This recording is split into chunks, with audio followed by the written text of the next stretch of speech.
प्रिय धम्म साथियों, नव बुद्धाय जय भीम। मैं इस वक्त श्रीलंका बुद्ध विहार में कुशीनगर में हूँ।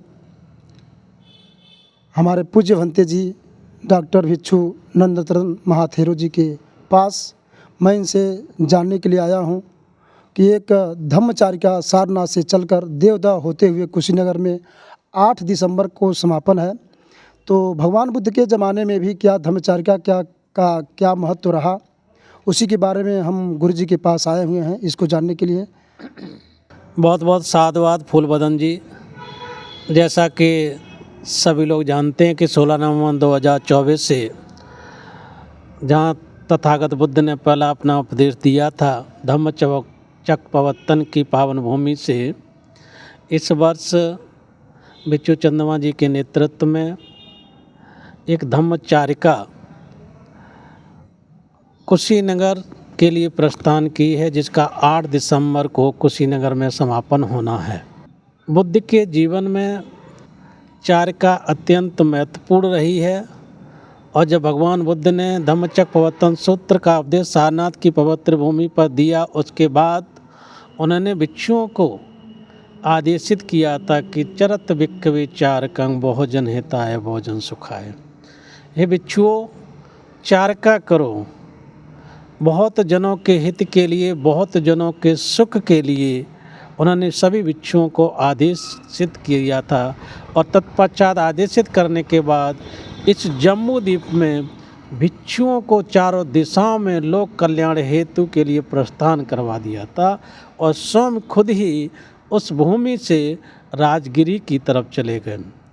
तो भिक्षुओं के लिए अपने जीवन में बहुत महत्वपूर्ण है चारिका करना। और आज भी समय में जैसा कि चतुर्मास होता है, वर्षावास जिसको कहते हैं, इस वर्षावास पीरियड में ज़्यादातर बौद्ध भिक्षु गांव-गांव में पिंडपात लेकर के चारिका करके ही भोजन को ग्रहण करते हैं। ये निरंतर परंपरा बुद्ध काल से लेकर के वर्तमान तक चली आ रही है, उतनी ही प्रासंगिक है जो उस समय थी और आज भी प्रासंगिक है। इसलिए ये जो चारिकाएँ होने से जो बुद्ध का मैत्री का संदेश है, करुणा का संदेश है, मुदिता का संदेश है, उपेक्षा का संदेश है, जो 4 ब्रह्म विहार भावनाएं हैं जो लोक कल्याण हित के लिए बहुत महत्वपूर्ण हैं, उसका संदेश आम जन तक पहुंचाने का कार्य करती है। इसलिए जो चारिका देवोदय होते हुए जो कुशीनगर भगवान बुद्ध का ये महापरिनिर्वाण स्थल है, इस स्थान पर 8 दिसंबर को पहुंच रही है।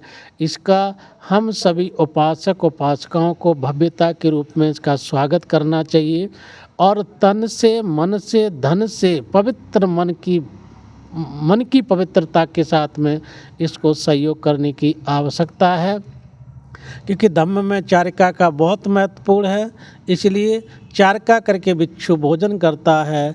चारिका करके बौद्ध तीर्थ स्थलों का दर्शन करने के लिए जाते हैं और चारिका बहुत महत्वपूर्ण है प्रत्येक व्यक्ति के जीवन में, खास करके बौद्ध भिक्षुओं के जीवन में। इसलिए ये धम्म का कारवां लोगों के कल्याण के लिए है, लोगों के उद्धार के लिए है। इसलिए सभी लोग इसमें अपनी महत्वपूर्ण भूमिका निभाएं और 8 दिसंबर को आप सभी लोग कुशीनगर पहुँचें और इसमें अपनी सहभागिता दें और धम्मचारिका के समापन में अपना महत्वपूर्ण योगदान दें। ये जो धम्मचारिका शब्द है ये पाली भाषा का है।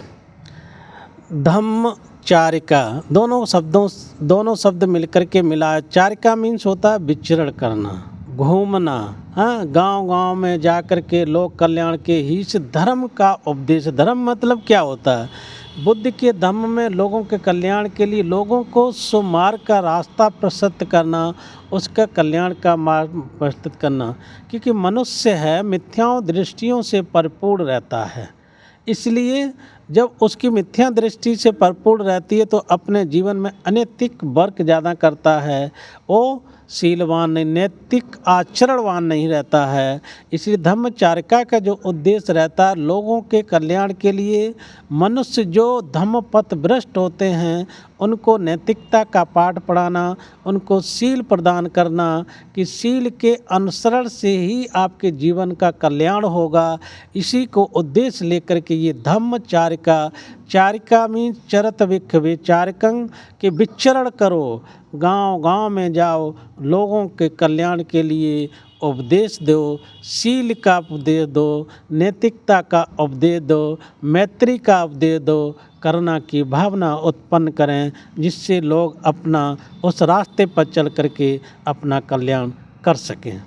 इसीलिए निरंतरता, भिक्षुओं में निरंतरता चारिका बनी रहती है। भारत में नहीं अपितु पूरी दुनिया में जितने भी बौद्ध राष्ट्र हैं, पूरे राष्ट्रों में निरंतर चारिकाएँ होती रहती हैं। और इस बार जो चारिका आर्य धम्म चारिका कुशीनगर पहुंच रही है, हम सभी कुशीनगर वासियों में बहुत प्रसन्नता है।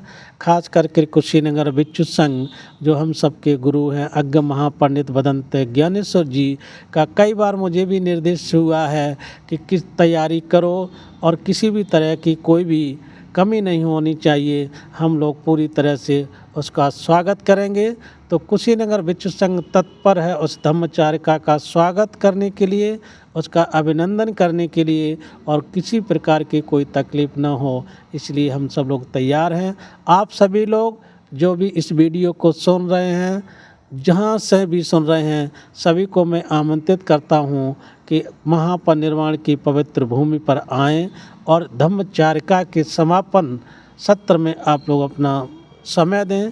इन्हीं शब्दों के साथ मैं सभी के लिए मंगल कामनाएं करता हूँ।